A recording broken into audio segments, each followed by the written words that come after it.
Hey guys, I'm back from out of state.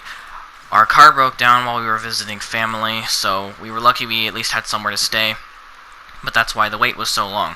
So in this video, I'm going to be teaching you guys how to go very in-depth into your settings. You can do this in any game, you just have to figure out what the certain settings are called in that game, because they may be different than in this one. So I hope you guys enjoy, and back to myself. Alright guys, no more asking what is the best sensitivity.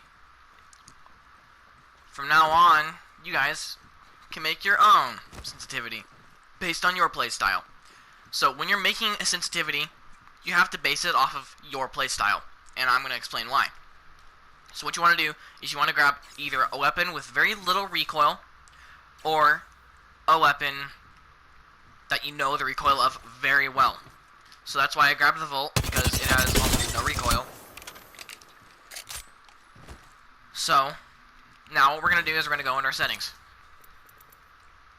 We're going to go to our controller tab, and we're going to go to our advanced look controls. Now, the order in which you're going to do this, I'm going to explain why and how to do it afterwards, is you want to do your response curve, your dead zone, your outer threshold, your ADS yaw speed, ADS pitch speed, ADS turning extra yaw, ADS turning extra pitch, ADS turning ramp up delay, and ADS turning ramp up time. And then you're going to go to your hip fire.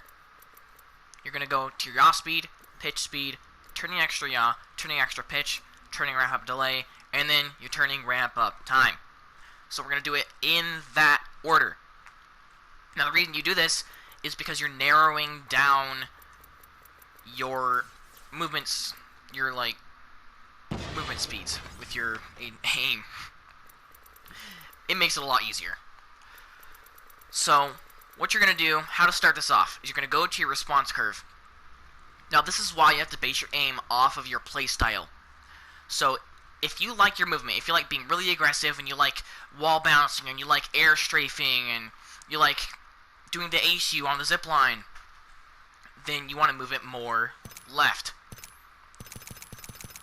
If you like your aim and you like hitting shots really well, then you want to move it more right. I have mine directly in the center because I like both. So then you're going to want to go out of your settings, and you're going to want ADS. ADS just means aiming down sights. So based on your controller, you want to move up your dead zone. Ignore that. Ignore that aim drift. Based on your aim drift, you're going to want to move your dead zone up. Give me a second. Pressing all the wrong buttons here. Alright. So, you want it as minimal as possible, your dead zone, just to make your aim feel more fluid. Like it's more responsive, like it's doing what you want it to. And then you're going to mess with your outer threshold. So what your outer threshold does is you can see in the bottom right corner of the screen, above the ramp, you can see a circle. It's a white circle, and then there's an orange circle inside. That orange circle is what this does. So the more right, the smaller that circle is going to get.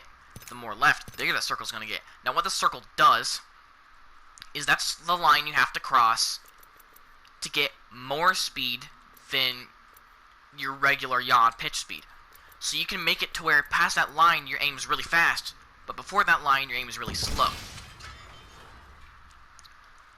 So what that also does is it makes it the more left you move it, the more your aim is going to spike before that line, because it's scrunching up the time that you have to move your analog stick. And the more right you move it, the faster it's going to spike. Okay, the more left, the slower it's going to spike. The more right, the faster it is going to spike. Okay, now we got that cleared up. After you have all three situated, the one that you're allowed to move is the outer threshold, because this is based off of your playstyle, and this is based off of your controller.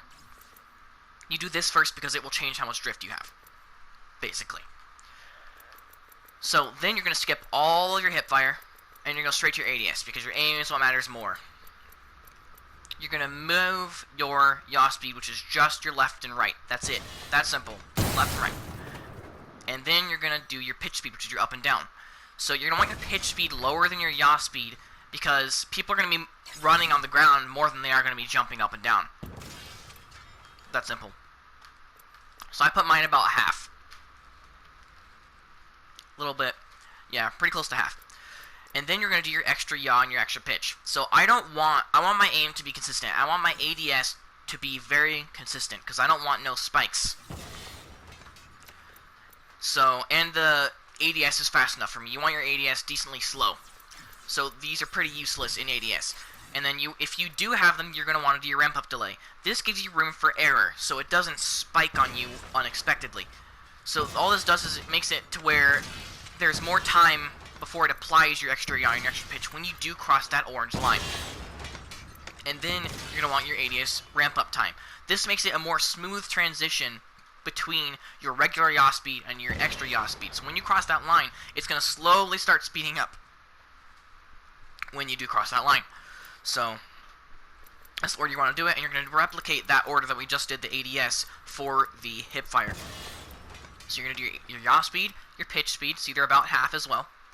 And then you're going to do your extra yaw, your extra pitch, your ramp up delay, and your ramp up time. So I just did this delay very small because when I want that extra yaw and extra pitch, it's when I'm trying to do a 180 flick with the controller. So I want it now. I want it very sudden. But I also want room for error in case I accidentally go too fast and I'm trying to hit a hip fire shot up close. I don't want to not have it, but I also don't want to have it spike all of a sudden. And then you do your ramp up time.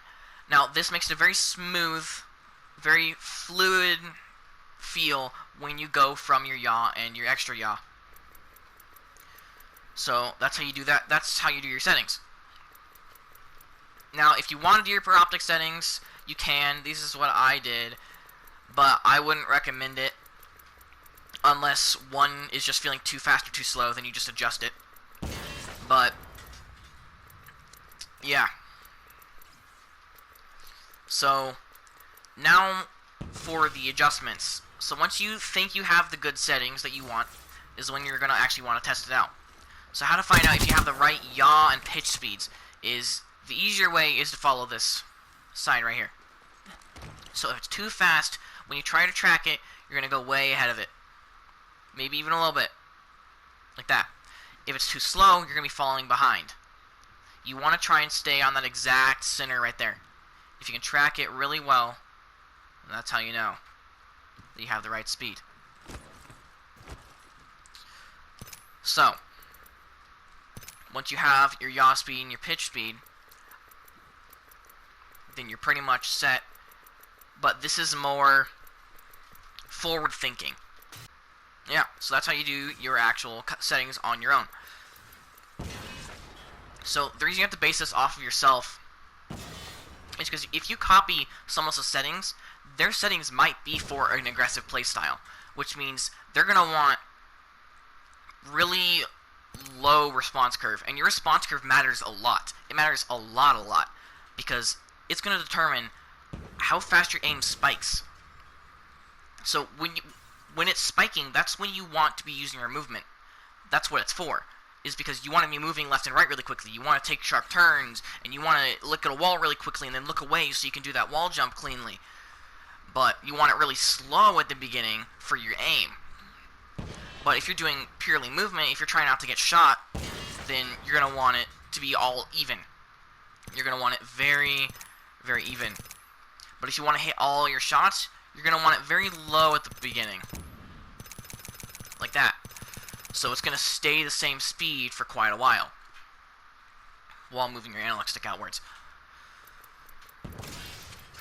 So when you're adjusting your yaw and your pitch speed for your ADS, what you're going to want to do is you're going to want to find a balance between your yaw, pitch, and your outer threshold.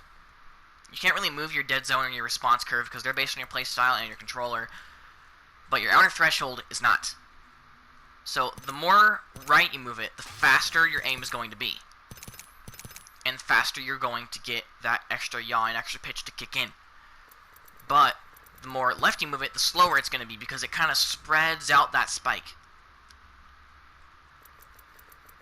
So if you guys have any questions, put them down in the comment section, because if I explain something one way, someone's not going to understand it because that's not the way they understand things. so I'll have to say it differently. But if you guys got a lot out of this video, if you guys enjoyed it, then click that like button, and if you enjoy the consistency of my videos, then hit that subscribe button and join the search. And have a good rest of your day.